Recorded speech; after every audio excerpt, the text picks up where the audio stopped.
Is Bitcoin headed to $30,000? Here's what really matters. Is Bitcoin going lower or is it going higher? Welcome to the Kale Show. Man, I got a good show for you guys today. I've got an absolute banger as to why I think Bitcoin could potentially go to $30,000, but it could also potentially go up. I know, I can hear you out there in the crowd. You're thinking, Kale, you're saying it could go up or down? Yes, I am. If you're ready for an actual analysis of this situation that has both outcomes in mind, not just we're going to the moon and we're going to the absolute abyss, please smash the like button for me, please. Every single person who's out there, all you got to do, just like this on the Jerome Powell video, you see this? Boom! That's all you gotta do. Please, for the love of God, smash the like button. All right, let's get started, guys. We have crude oil. You're like, Kale, you're starting a Bitcoin video about crude oil? Yes. Have you seen the gas prices lately? Look at the price of oil. This looks like an altcoin chart from 2021. Holy crap! What is that? So, oil is going parabolic. We have record-breaking gas prices. We are starting to see that this Russia crisis, right, this Ukraine-Russia thing is starting to spill over into our world, right? We are going to the gas pump and we are thinking, this is probably a problem. You know what I mean? And so we have this guy standing, waiting in the wings to deliver news later this week. We'll talk about that in a second. I'm just jumping the gun. Okay, let's just get back to the basics. I've been talking on Twitter, guys. I've been telling you guys that I hate to see it, but I think that we're gonna see sub $30,000 Bitcoin again soon. Now, this was on March 5th. This was a couple days ago. I said that here are the reasons, okay? You can just read them right here. We have a hawkish Fed. That means that the money printer is slowing down. If he was making money like this, he gonna slow it down to right about here. Oh, we're gonna print money, but it's not gonna be as fast as normal. Oh! You like that vocal? Pretty good vocal, right? All right, so that's number one. That's not good. Number two is the oil prices are going parabolic. This is bad. This is bad. This is when people start to complain, start to say, hey, I can't fill up my car with gasoline. You guys need to do something. You need to stop printing all that money. Okay, so that's bad for Bitcoin. Another thing, inflation is at an all-time high. We've already talked about this, but the way that people see inflation the most is at the pump, right? So we see that. The next one is a death cross in the NASDAQ. If we go to the NASDAQ, I don't have the exact moving averages pulled up, but if you would just pull up the right moving averages here, you would see a death cross, which means typically that we are entering a bear market in the NASDAQ. And when the stock market goes down, typically Bitcoin goes down. Okay, so that's more bad news. If you guys are loving the bad news, smash the like button because I do have good news coming up here in a second. Okay. A literal war happening. Yeah, we all know what's happening in Russia and Ukraine. It's very sad and it's more important than Bitcoin, but it's also, hey, it's happening, right? And then here's what I want to talk about just for a second, okay?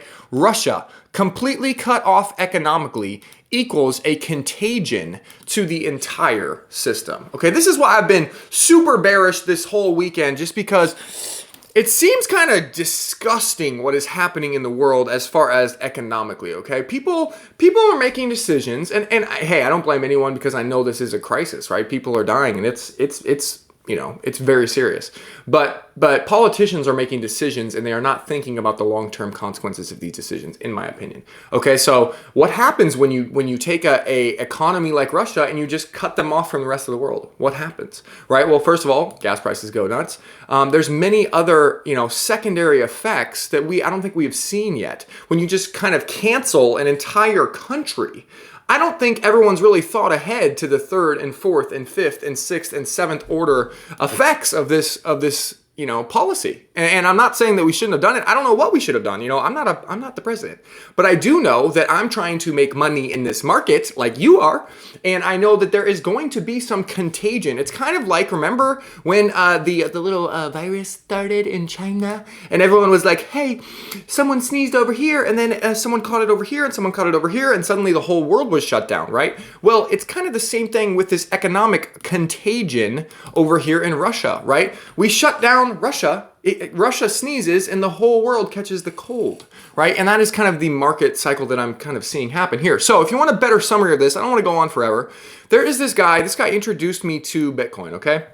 I'm shouting him out because He's amazing. His name is Trader University right over here. I actually bought Bitcoin at $5,000 a couple years ago because of this guy. Okay, really, he's a Bitcoin maximalist, so take what he says with a grain of salt there. But he is so good at seeing the global financial picture. He actually worked for Peter Thiel at one point, I think. And so what he's saying is that some crazy stuff has been happening behind the scenes. Absolutely insane when it comes to like what we actually did with these sanctions. Because it seems like we just said, hey, Russia, you're canceled. But really, we did some stuff that is almost unheard of. So first of all, he's saying that the current USD global financial system is over. He's saying that what we did, and I don't want to get into the weeds here, I think he can explain better, so just go watch the video. But if you're holding US treasuries, which is basically US dollars, it's like an IOU, like Russian government was holding some US dollars, right? And what we did was we froze those assets. We said, hey, guess what? You can't use these anymore. And so what that has done is made any country that is not a friend of the United States, let's say China, let's say Russia, let's say some of these countries that are pretty big players in the world, right? They no longer are going to use our currency. Fact. End of story. So we basically just took ourselves out of being the reserve currency. And that is going to have some effects on everyday people and on the markets, guys. And now, I personally think that those effects are going to be overall negative, which is why I've been pretty bearish lately. Because I think that there's just too many combinations of factors that are like, hey, we're pulling back. We don't have oil. We're not depending on the US dollar. Oh my gosh, we are not reliant on the US as much as we were, and that is not good for US markets in general. That's like an overall summary. I'm trying to kind of like simplify this down for you guys, but if you want a very, very, very detailed explanation, go watch this video, A Global Financial Crisis, Trader University. It really opened my eyes to like how harsh these economic sanctions that we're doing on Russia really are, right? And so that's why I'm saying, like, I don't see a reason for Bitcoin to go up in the short term. I think that we could go below $30,000 because of all of these things. Now this was on Saturday. So, hey, get ready for the good news, guys. You ready for the good news? Because things happen fast in crypto. That's why you need to follow me on Twitter at Caleb. Because this morning, yesterday, actually, even last night, I was saying, trying to think of reasons for Bitcoin to go up short term. There's only two things that can make Bitcoin go up instead of down. And that is a ceasefire and peace in the Ukraine, right? And number two, the Fed doing a 180 and turning this money printer back on, right? If they turn this back on, markets will go back up. So there's only two things that we need to look for. So if you're wondering, like, what's the cheat sheet, Kale? How do I know when to buy back in? When can I buy Bitcoin or Ethereum or altcoins, all these things? These are the two things. If we get a ceasefire, or if the Federal Reserve changes what they're saying. Right now, they're saying they're going to slow down the money printer. If they say that they're not going to do that, then markets will go back up, okay? And so I was saying this last night, and then guess what? Lo and behold, this morning, boom. No, this wrong tweet. This morning, where is it? Right here. Boom. Russia will stop in a moment. This is from Reuters. Russia will stop in a moment. I don't know why we have this ad up here. If Ukraine meets terms from Kremlin. And the terms are pretty simple. Like, they're pretty simple and easy it's just basically like if they give back a couple territories right here.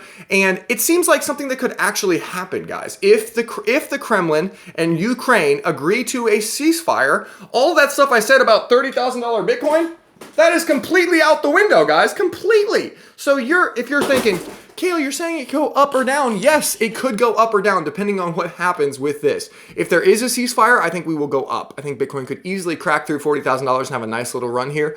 If there isn't a ceasefire, this could honestly turn into bad news because people are kind of getting their hopes up here. Markets are bouncing a little bit here. I actually bought some Luna this morning around $82. I will show you in just 2 seconds. Sorry, let me move the chart. Right here, I actually bought some Luna just as a day trade. I bought it around 82 bucks right down here. We're at 82, 87, so I'm already up on this trade because I think that this is good news in the market when we had a pretty bearish weekend, right? So Ethereum is bouncing, Bitcoin is bouncing, the NASDAQ looks to be bouncing before the markets open. You see how we had this like really bearish candle here, like where we went down, we like almost went crazy to the bottom and then it like bounced right back up because on this news right here. So things are happening, things are developing minute by minute, guys. So I don't want to take too much time on this video, but I just want to have you guys think about one more thing that's coming up, okay?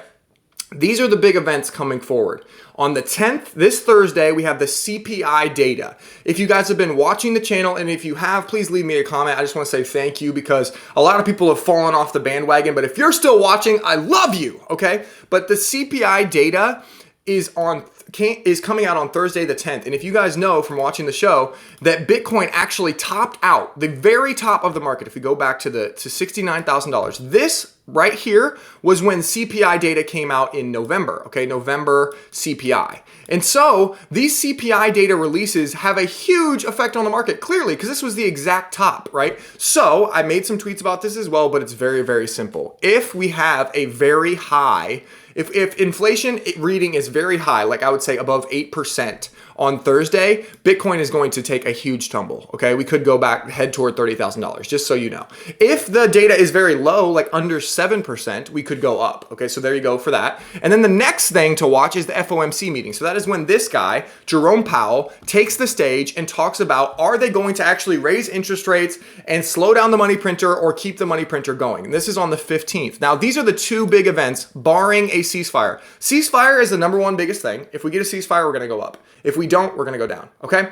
And then after that, you need to watch these two things. You need to watch on Thursday, the CPI release, and you need to watch FOMC on the 15th. I'm going to be live tweeting all of this. Go follow me on Twitter. Go jump in the Discord. I don't know how many times I have to say this, guys, but 2+2 is the best community on the internet. I'm in there literally every day. I'm talking about the trades I'm making. I'm talking about all the different stuff that is happening in NFTs and crypto, and I'm learning. Honestly, I'm learning even more than I'm contributing. That's how amazing the people are in 2+2. So if you want to come in and learn from the best of the best and become successful in crypto through hard work and a great community, there is a link below in every single description. Go check it out. And then obviously the show sponsor, guys, is BlockFi. BlockFi.com/Kale. Make sure you grab an account here before they get approved by the SEC so that you can have the first interest-bearing account that is green lighted by the United States government. I think that is going to be BlockFi. That's just my dark horse prediction. I don't have any insider knowledge, but I think that's going to happen. So anyway, I love you guys, and I will see you tomorrow. Peace.